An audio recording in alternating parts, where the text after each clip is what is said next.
pay nothing in federal taxes. So, Mr. President, I think the time is long overdue for this Congress to start representing the working families of this country, the middle class of this country, and not simply wealthy campaign contributors. And with that, Mr. President, I would yield the floor and note the absence of a quorum. The clerk will call the roll. Mr. Alexander.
Senate in a quorum call.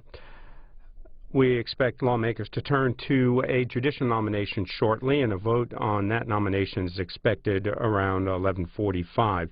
It is the nomination of Todd Hughes to be a U.S. Circuit Court judge. After that, the chamber will break for party lunches, that expected between 12:30 and 2:15 p.m. Eastern, before returning to work on the temporary federal spending bill known as the Continuing Resolution, or CR. First vote on that measure is expected tomorrow. You're watching live Senate coverage here on C-SPAN 2. The Wall Street Journal, in a piece entitled "The Cruz Campaign Against Obamacare," noted that Senators Ted Cruz, Republican of Texas, and Mike Lee, Republican of Utah, should take responsibility to leading Republicans to defeat in the government spending debate. That from the influential Wall Street Journal on Tuesday. The Senate is likely to reinstate funding for the health care law and send the bill back to the House. This after the House passed a bill that would allow the government to operate but defund the Affordable Care Act, or so-called Obamacare. While we're waiting for senators to come to the floor, we'll show you a portion of debate from yesterday. Senator Cruz threatening to filibuster, and we'll show you some of his remarks on the floor, as well as Senator Harry Reid. Request that I would put forward, Mr. President, I ask unanimous consent that the Senate agree to the motion to proceed to H.J. Res. 59, that no debate, amendments, or motion to the resolution be in order, that any and all points of order be waived, that the resolution be read a third time and passed, and that the motion to reconsider be considered made and laid upon the table without any intervening action or debate. Mr. President, is there objection? Yes, reserving the right to object. Mr. President, my friend gets right to the point, and I appreciate that. I understand the junior senator from Texas asked consent to pass the House-passed continuing resolution by consent without any amendments, and I understand that. As I said, he got right to the point. The House-passed resolution, as we know now, would defund the Obamacare. It would block not only the administration of the program, but all related benefits as well, and that's untoward. Second, it includes so-called debt prioritization language, or what has been called the Pay China First policy. This would leave us vulnerable to default on our obligations to everyone else besides bondholders and Social Security. Everyone from veterans to small businesses to federal employees, contractors to doctors, hospitals, and Medicare patients generally.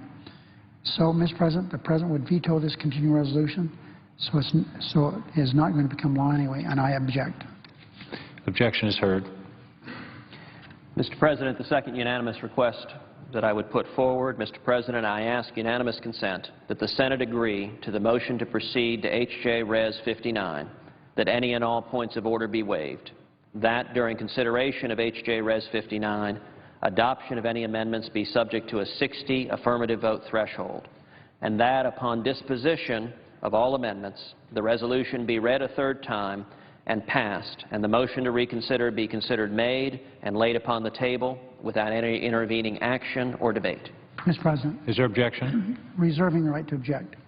Mr. President, I again understand the senator from Texas in his request, which would create a new 60-vote hurdle where the Senate rules do not require one at the present time. Mr. President, I really try to follow the Senate rules. Sometimes they are obnoxious, and I wish they were different, but I try my best in leading us in this difficult Senate sometimes to live up to all the rules as they exist. Senate rules set up a lot of hurdles. That's the way the precedents have been developed over the years, and I understand that. Sometimes senators like these, sometimes they don't.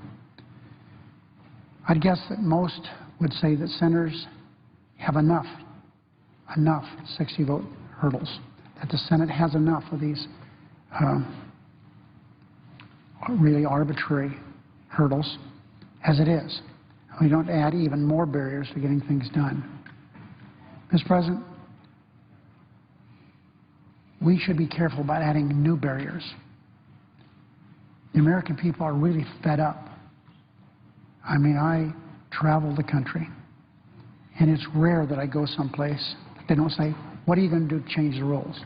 They know what the rules are and how difficult they are. And I would bet the vast, vast majority of the senators, Democrats and Republicans, would like them changed. The problem is, Mr. President, we've tried that recently. We were able to make a little headway, but not a lot. So I think that most Americans would rather we work on ways to agree, to work together, rather than disagree. And I almost would bet, although I'm not a betting man, that most Americans would rather we avoid shutting down the government. Mr. President, I know the sincerity of the senator from Texas. I understand that. I disagree with him. I hope as sincerely as he disagrees with me. But I don't take away from his sincerity. But having said that, I am in the position now to object, and I must do that. Objection is heard. Senator from Texas? No? I've been asked to do a brief unanimous consent request. I'm happy to yield. I have only one consent request for a committee to meet during today's session. It has my approval and that of Senator McConnell. I'd ask consent that this request be agreed to and be printed in the record. Is there objection? Without objection.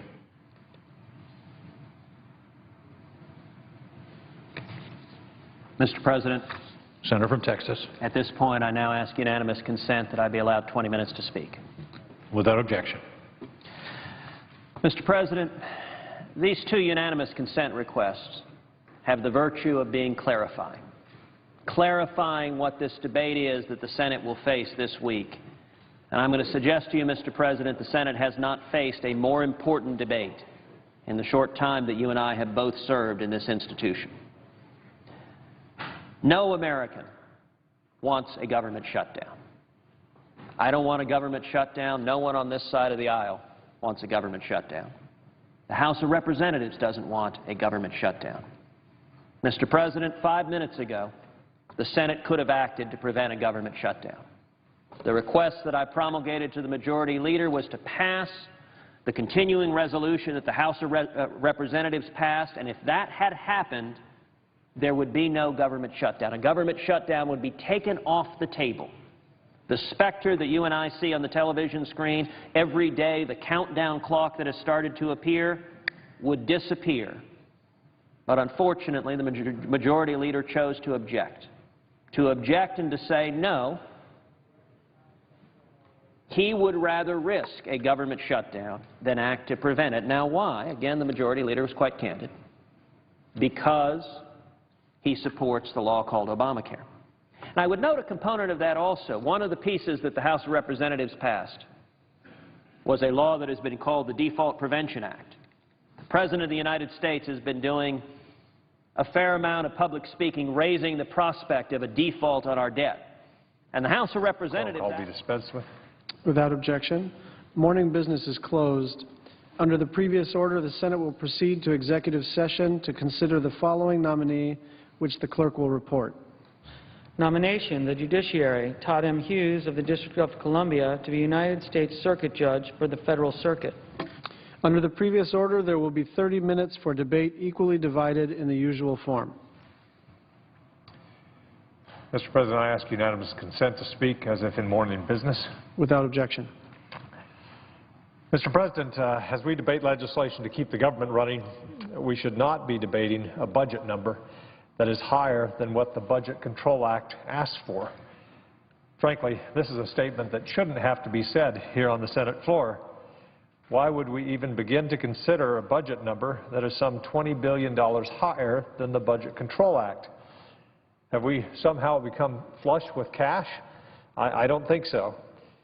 Have we decided to run the country the way that we decided that the way to run the country is to increase spending for a few months only to have the sequester kick in January?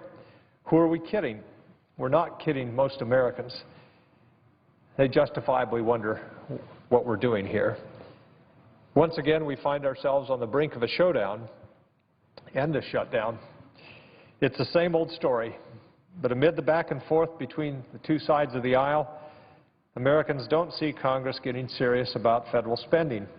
We failed to pass even one of the 12 spending bills to responsibly fund the government for the fiscal year that starts in just a few days. Had we taken up these bills in regular order, members would have had the opportunity to review and consider our spending priorities. That's what people expect us to do here. Instead, we procrastinated and put off the hard decisions like a bunch of teenagers putting off the pain of a term paper. But this has more serious consequences. Over the past several months, the Senate could have voted on these bills, setting spending priorities while abiding by the $967 billion budget cap for the next year. But instead, we chose to go through the motions of preparing spending bills as if no spending limit existed, with the knowledge that these bills would never see the light of day.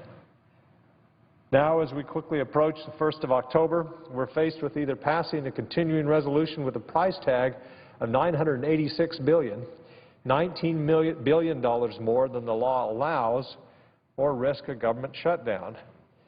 The Senate should, at the very least, take up a spending resolution that respects the realities we face, one that respects the Budget Control Act, one that funds government at the $967 billion level for next year. If we pass a bill above the limit set by law, we will simply cause another round of sequester cuts in January. I'm all for responsible sequester replacement legislation that brings down our national debt, but we cannot and should not weaken the law of the land, the Budget Control Act, that has locked in real and meaningful cuts in spending. As such, I hope that the Majority Leader allows us to have a vote on a fiscally responsible continuing resolution. The Majority Leader has made clear of his intention to amend the continuing resolution to address his concerns. A fair process would include affording other members the same opportunity. Any process that yields a take-it-or-leave-it approach to funding the government while ignoring spending caps that are the law of the land is, quite simply, irresponsible. Mr. President, I yield the floor.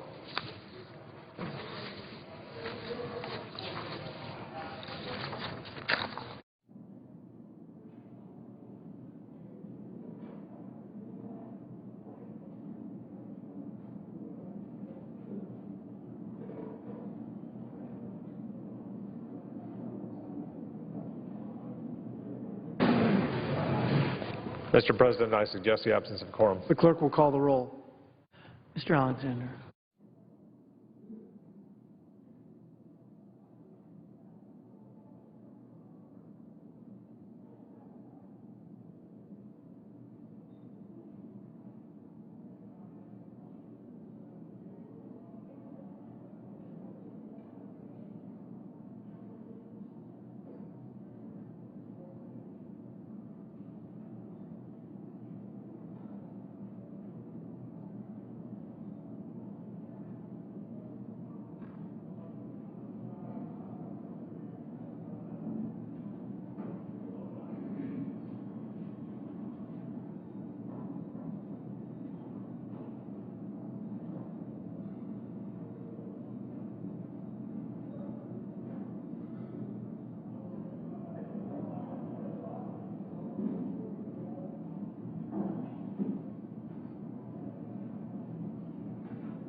Mr. President.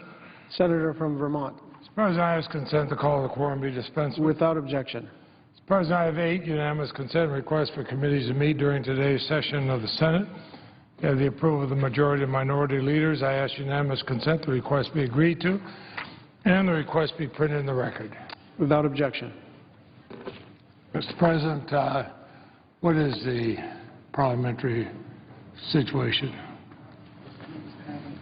The Senate is currently considering the Hughes nomination. We're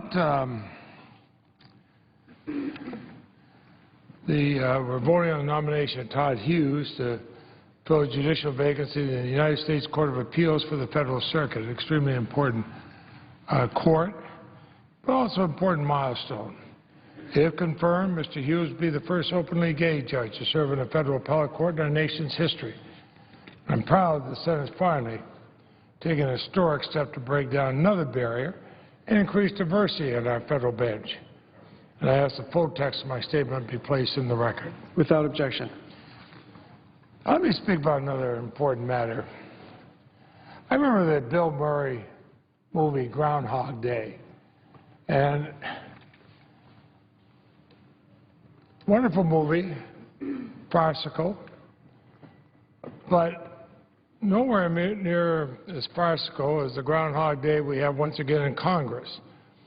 We find ourselves in a funding crisis manufactured by a small partisan faction who say they're doing it for the good of the country as they watch people's pension funds and their savings for their kids' college, everything else, go south because of the concern that everything from the markets to investors have, wondering if the Congress can get their act together and actually do what we were elected to do. This small group of ideologues continue to turn their backs to reality. They insist on my way or the highway ultimatums to the rest of the country. And what that does is prevent a bipartisan solution on a funding bill and leads us again to the brink of a government shutdown. You know, Mr. President, I love my grandchildren. They range from 5 to 15. I've watched them grow up. I see them in the playground when they're 1 and 2 and 3 and 4 years old. Now, they sometimes have little squabbles, but they work it out. This is a playground that would be a terrible example to children in a schoolyard. This crisis is again artificial. It's manufactured for political posturing. Its effect, even its effects on the American people, as we all again must anticipate a shutdown, are just as real as they are avoidable. The American public rightly is weary and wary of this brinkmanship and of one made in Congress manufactured crises after another. This artificially induced uncertainty is harmful as well to our American economy, which is still tentatively regaining its footing after the Great Recession. Now, some can come here and posture in this body or the other body about how they'll shut down the government if they don't have their way because they figured out better than everybody else. They'll get their 2 or 3 minutes on television, and they'll be very happy they did. People who see their businesses closing, they see their stocks go down, see their savings dry up, see their jobs closed off, just so somebody can get on television. They're not thrilled about this, especially when it's all totally unnecessary. The issue is preventing even a temporary spending bill from making it to the President's desk is the Affordable Care Act. Unfortunately, ever since its enactment, many Republicans in Congress have been determined to derail the law and prevent its implementation. They don't come up with a better idea. They say it's all or nothing. They don't come up and say, what are we going to do to help pay for your kids' insurance when they're in college? What are we going to do to help your family if they have a pre-existing condition? Oh, no, we're just going to say no to everything. Well, instead of doing the people's business, like enacting routine budget measures before the end of the fiscal year, the House has voted more than 40 times this year alone to defund this landmark law, the Affordable Care Act. They have no interest in fixing problems or making it better, only in blowing it up. They don't come up with one single idea how they might make it better. They don't come up with anything that they propose, here's our idea that could be better. No, let's get rid of it all. Actually, that was I would remind them that was the position of their candidate for president. a year ago. If he got elected president, he would do away with it. What did the American people say? I recall how that election came out. The ill-conceived short-term spending bill passed by the House last week is not the only bill approved by the other body to deal firm blows to the most vulnerable in our country.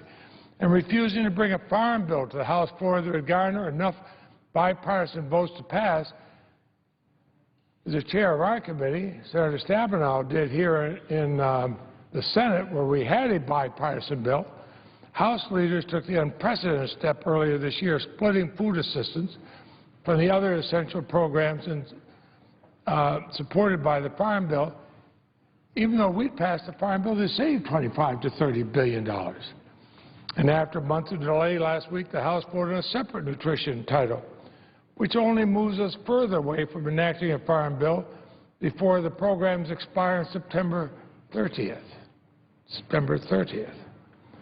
This latest lurching maneuver means even more uncertainty for farmers. Instead of standing with the millions of Americans who are still struggling to put food on the table, these House members will never have to go hungry except by choice because of the huge salaries they make. It's regrettable and inexcusable the House Republicans are turning to slashing essential nutrition help for struggling Americans. Ensuring these programs can continue to serve Vermonters and all Americans in need is a key part of enacting a strong farm bill for this country. And it's the reality recognized by the bipartisan Senate-passed Farm Bill. House cut SNAP benefits by levels 10 times as high as the bipartisan Senate bill, twice as high as the House original bill. These cuts would mean that each year an average of 3 million people will be kicked off food assistance, even those working and making as little as $2,500 per year. But what's worse, the bill will mean hundreds of thousands of children will lose access to school meals. Ask any teacher, whether in Hawaii, Vermont, or any other state, ask any teacher, does a hungry child learn? Of course not. These school meals are investment in our future. They're investment in our children. They're investment in having people learn who can continue the economy of the United States in the future. And so what do we say? Oh, no, we're not going to feed them. We're not going to feed them. In a country that spends billions of dollars just to get rid of excess food, spends billions of dollars on needless diet programs, but we can't feed children in school. It's shameful, it's mean-spirited, it's short-sighted, and it hurts America. It hurts America. If that were not enough, the House Republicans also assert with their bill that 3 months of benefits every 3 years is plenty of time for out-of-work Americans to find a job that pays well enough to feed a family. Get real. Get real. Have they seen what's happened to the economy in this country? And they see what's happening as we try to drag ourselves back from the horrible recession that they put us into a few years ago? Unfortunately, there's only one job for every 3 unemployed workers, simply telling out-of-work Americans to get a job. It's easier said than done. Somebody ought to ask them, why don't they do their jobs? Times of high unemployment, the very reasons we have food assistance, very reasons these food programs were always carried by Republicans and Democrats working together to help Americans get back on their feet. And despite the heated rhetoric, our food stamp program is working as intended. I was fortunate to come here when you'd have 2 men entirely different in philosophy. Both became nominees of their party to run for president. One, George McGovern, the other, Bob Dole, worked together to feed the hungry people in this country, especially in the school lunch program. The Congressional Budget Office forecasts the SNAP costs will fall over the next several years. As the economy improves, you get people back to work, and those costs come down. You have children educated, they will create jobs. So instead we have this bumper sticker politics. It's appealing to our worst instincts. It's shirtless. It's childish. It's irresponsible. I might say it's immoral. The House passed CR and the House so-called Farm Bill only worsened the gridlock that has crippled the Senate since our return from the August recess. We're elected not to grandstand, but to legislate. Let's legislate around here. Stop running to the cameras, give a little sound bites. I'm standing up for America as I do everything to kill the American economy. You know, we were not elected to make government less efficient, even unable to make the most basic decision the American people elect us to make. The American people want our problems solved now with fair solutions and through the give and take of our representative government. Mr. President, I appreciate the fact that the people of my state, Republicans and Democrats together, give me the honor of serving here. They've become the longest-serving senator from our state and also the longest-serving senator in this body today. I've seen Republicans and Democrats work together on these problems. I've seen people in the past do that. I know it can be done, but not when a tiny minority says, we are the only ones who know what to do, and we will make the decision. No. We have good men and women in the House and the Senate in both parties. Let's stop the bumper sticker politics. Let's get back to work and do things the way they should be done. I've not given up hope that reasonableness will prevail. Starting with the spending measure we'll consider this week and send back to the House without the hyper-partisan bumper sticker policy riders. There's still time to show the American people that we know why we were sent here. The Congress can still do the work of the nation. Well, this is a great nation. It is a wonderful nation. But it becomes that way when people are willing to work together. Mr. President, I ask my full remarks be made part of the record. Without objection. And, Mr. President, I don't see anybody. Yield back time. I'll yield back all time. Without objection. The question is on the Hughes nomination. Is there a sufficient second? There appears to be. The clerk will call the roll.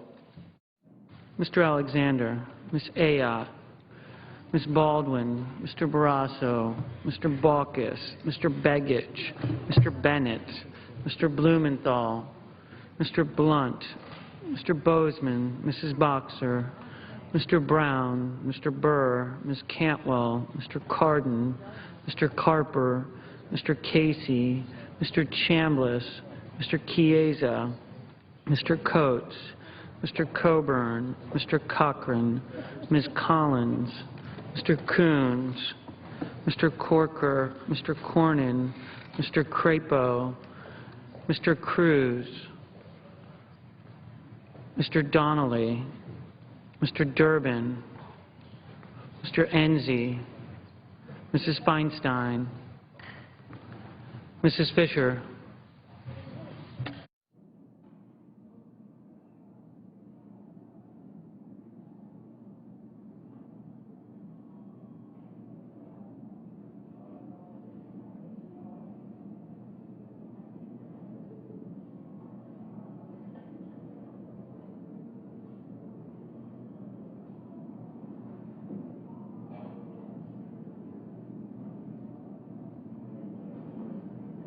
Mr. Flake.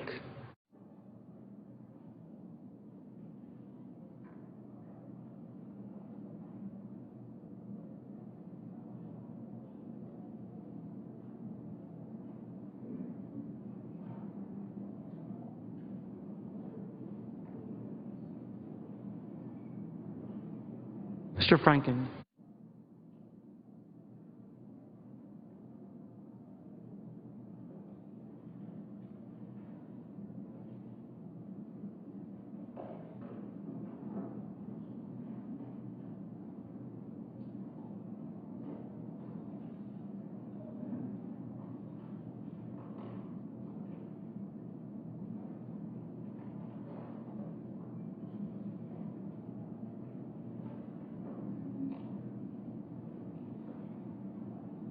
Mrs. Gillibrand.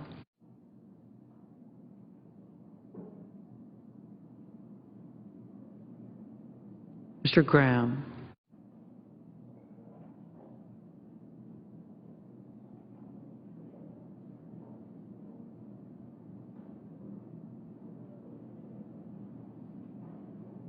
Mr. Grassley.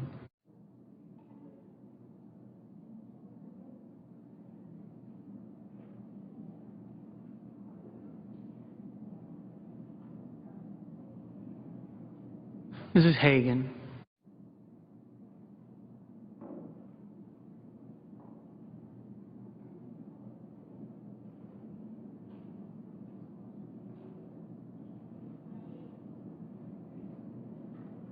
Mr. Harkin.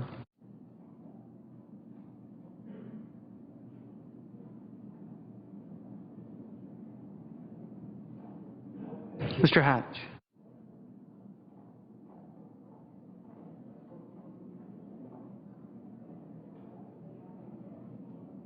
Mr. Heinrich.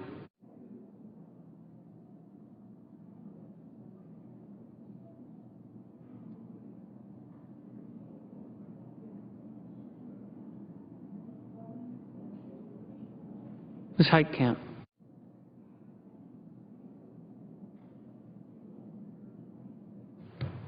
Mr. Heller.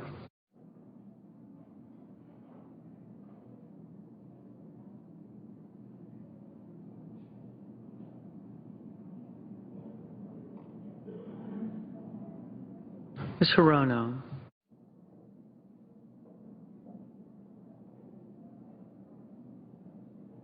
Mr. Hoven.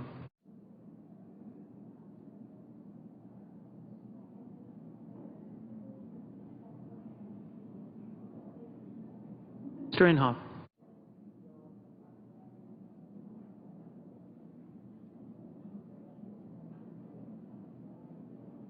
Mr. Inhofe.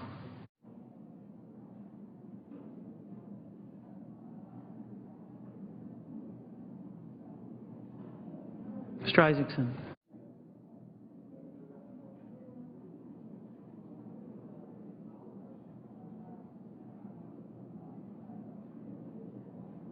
Mr. Johans.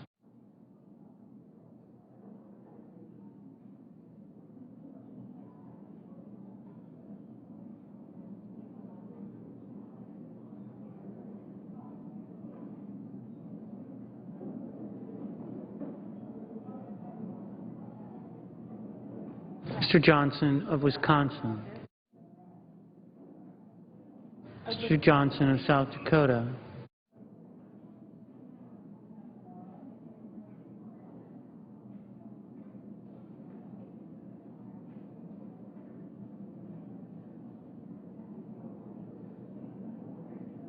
Mr. Kane.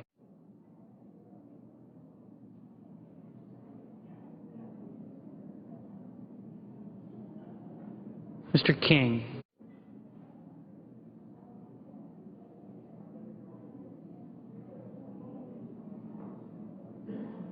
Mr. Kirk.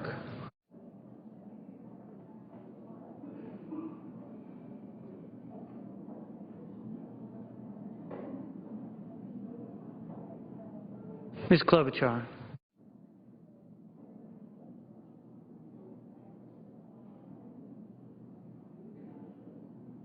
Ms. Landrieu.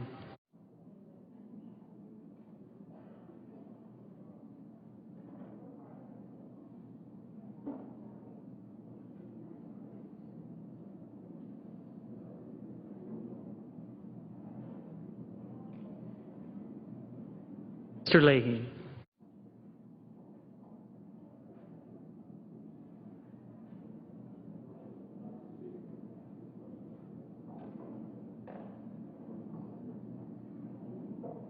Mr. Lee.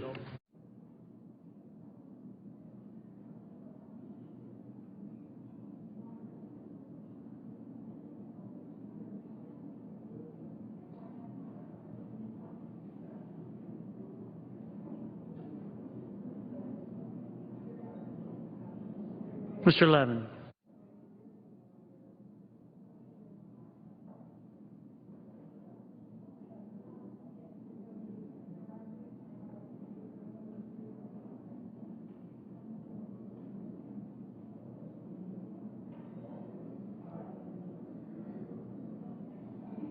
Mr. Manchin.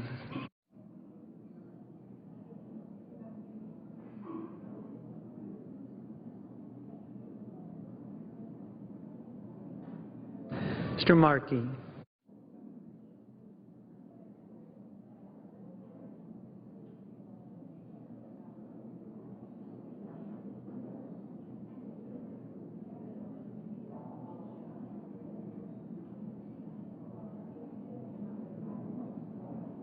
Mr. McCain.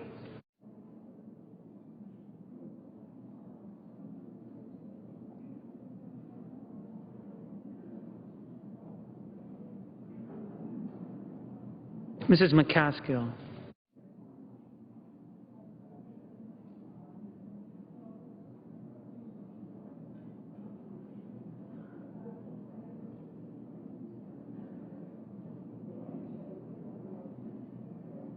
Mr. McConnell.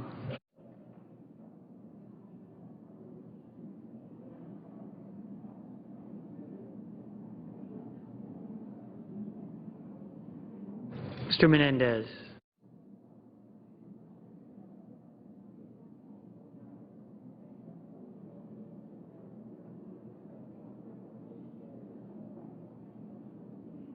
Mr. Merkley.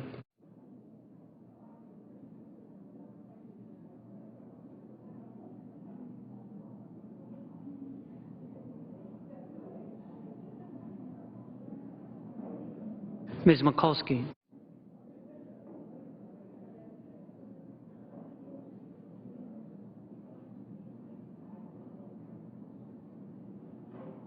Mr. Moran.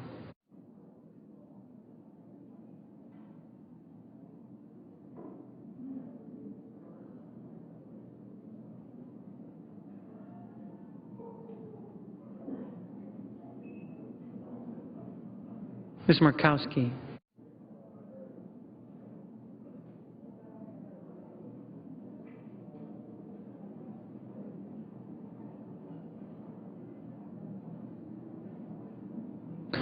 Mr. Murphy.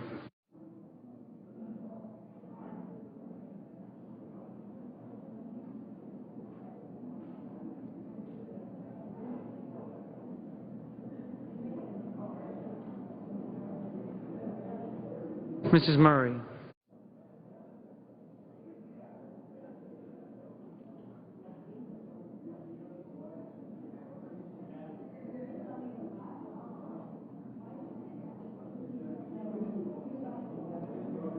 Mr. Nelson.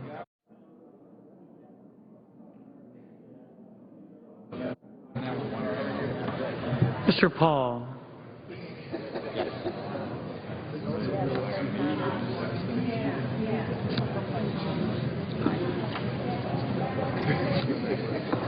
Mr. Portman.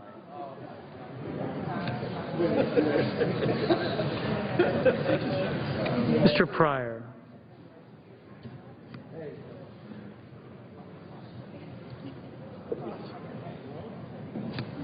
Mr. Reed of Rhode Island. Mr. Reed of Nevada.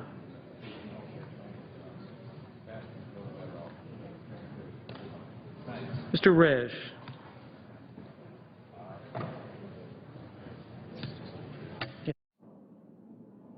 Mr. Roberts.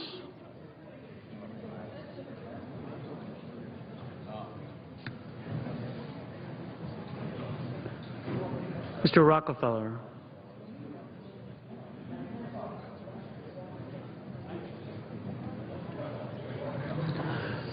Mr. Rubio.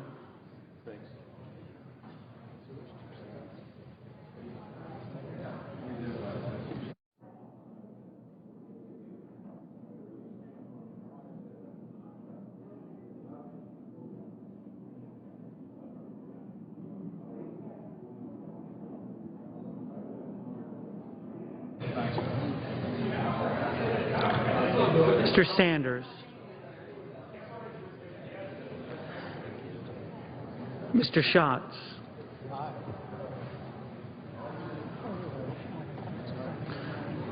Mr. Schumer.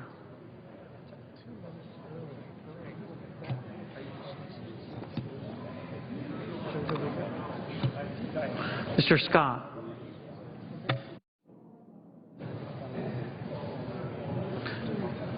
Mr. Sessions.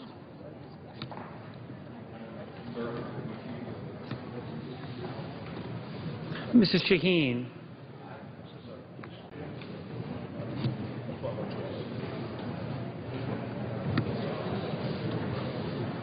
Mr. Shelby.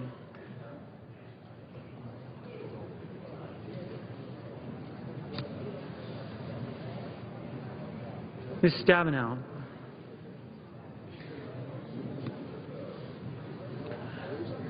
Mr. Tester. Mr. Thune.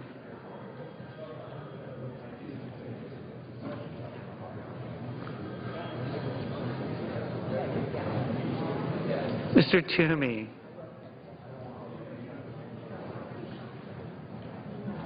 Mr. Udall of Colorado. Mr. Udall of New Mexico.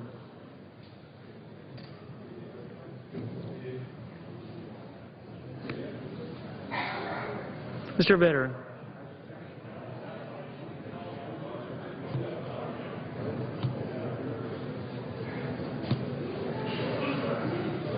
Mr. Warner. Ms. Warren.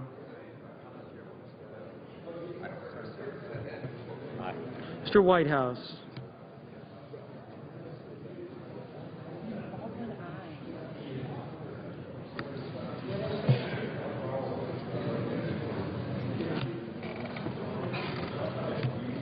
Mr. Wicker.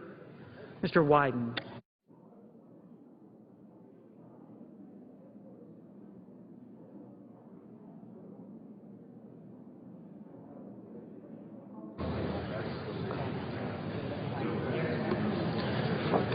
Senators voting in the affirmative: Ayotte, Baldwin, Barrasso, Bennett, Blunt, Burr, Cantwell, Chambliss, Chiesa, Cochran, Coons, Corker, Cornyn, Cruz, Donnelly, Durbin, Enzi, Feinstein, Fisher, Franken, Graham, Grassley, Hagan, Heitkamp, Heller, Hirono, Hoeven, Inhofe, Isaacson, Johnson of South Dakota, Kane, Kirk, Landrieu, Leahy, Lee, Manchin, Markey, Menendez, Merkley, Mikulski, Moran, Murray, Pryor, Reed of Rhode Island, Roberts, Rockefeller, Sanders,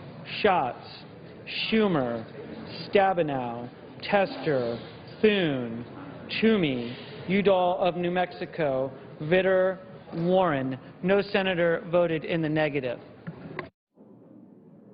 Mr. Coates, aye. Mrs. McCaskill, aye.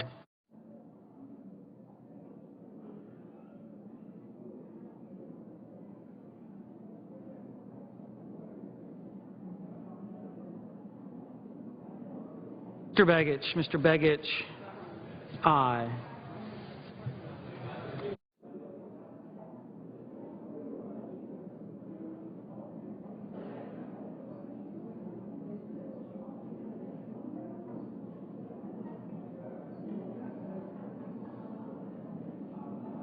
Mr. Coburn, aye. Ms. Collins, aye. Mr. Rubio, aye. Mr. Heinrich, aye. Mr. Baucus, aye. Mr. Hatch, aye. Mr. Bozeman, aye. Mr. Johnson of Wisconsin, aye.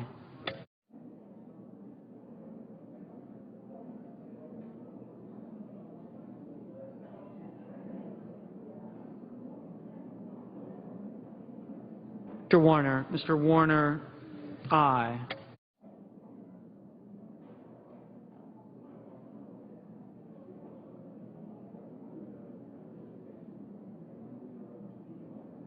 Mr. Wyden, aye.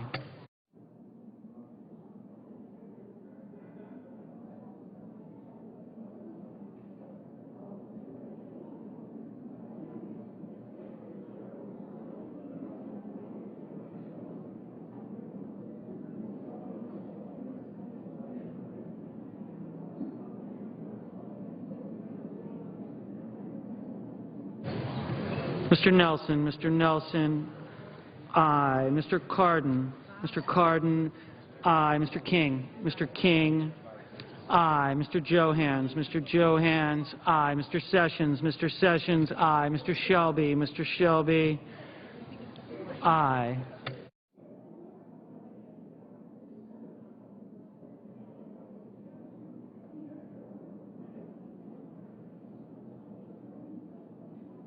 Mrs. Gillibrand, aye.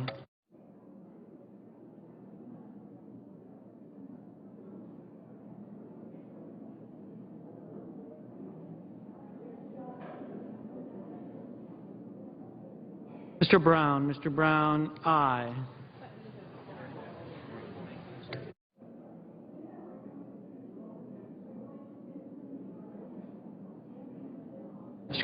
Mr. Casey, aye.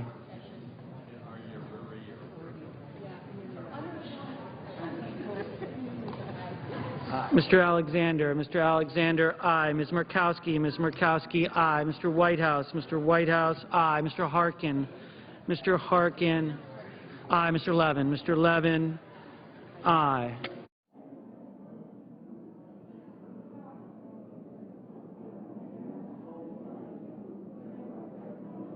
Mr. McConnell, aye.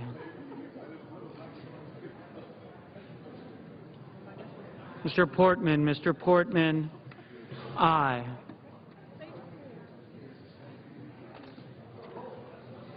Mr. Wicker, aye. Mr. Scott, aye. Ms. Klobuchar, aye.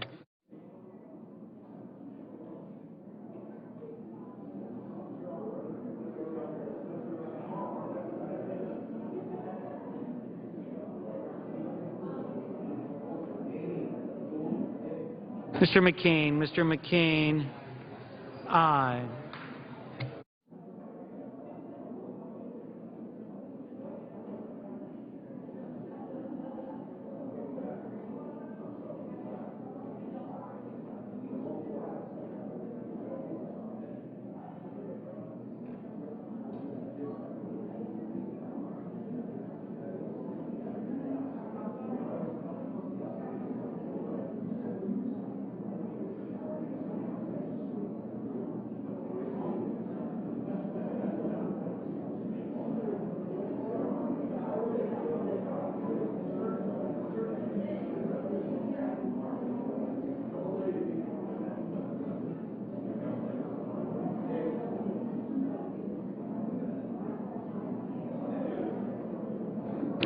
Mr.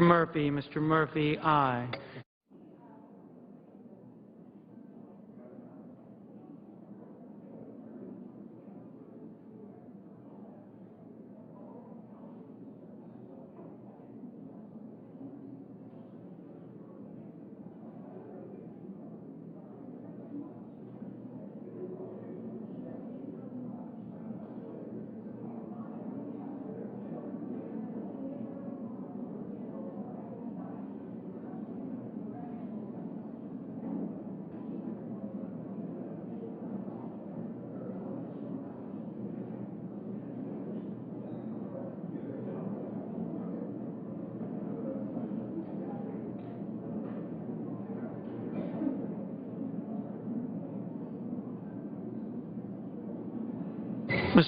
Mr. Flake, aye.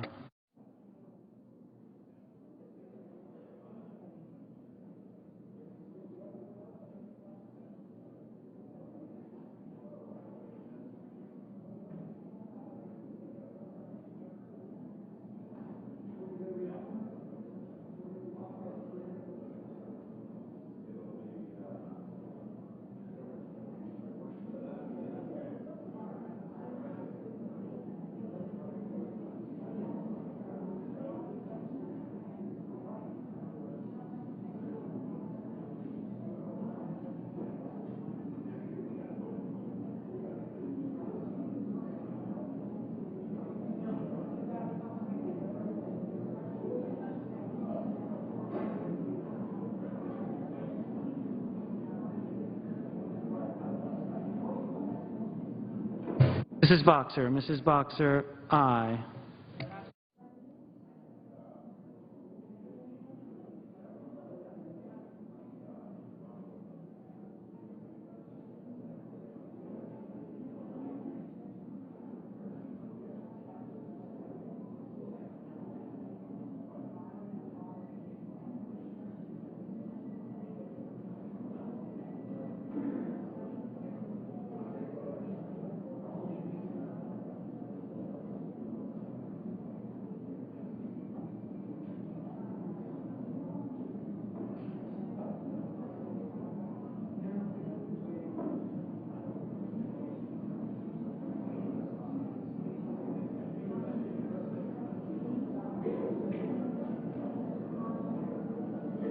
Mr. Carper. Mr. Carper, aye.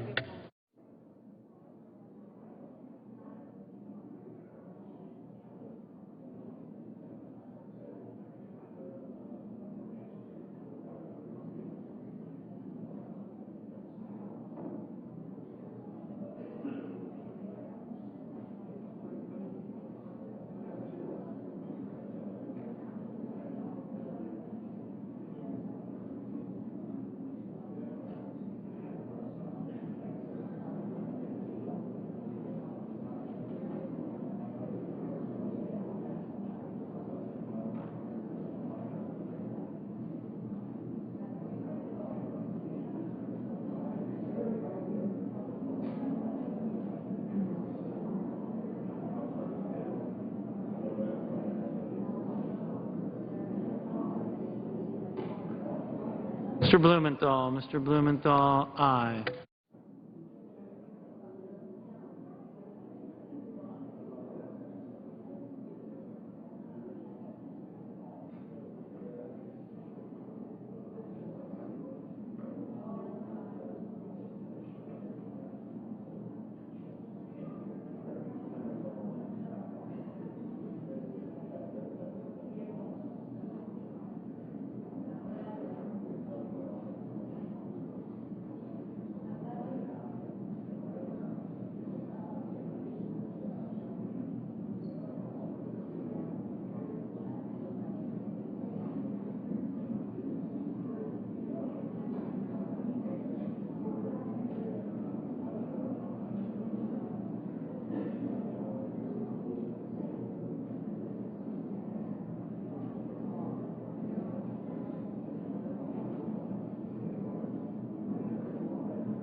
Mr. Risch. Mr. Risch, aye.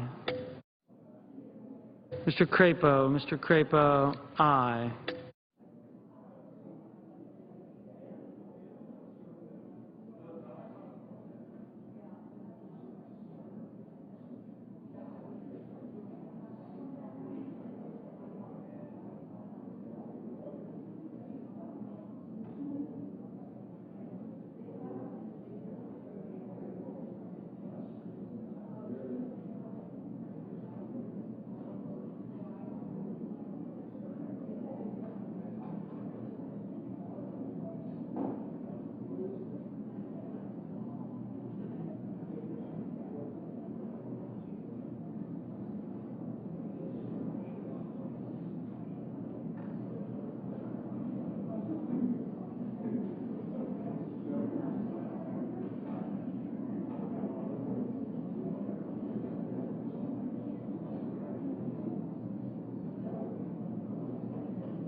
Mr. Paul, aye.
Mr. Reed of Nevada, aye.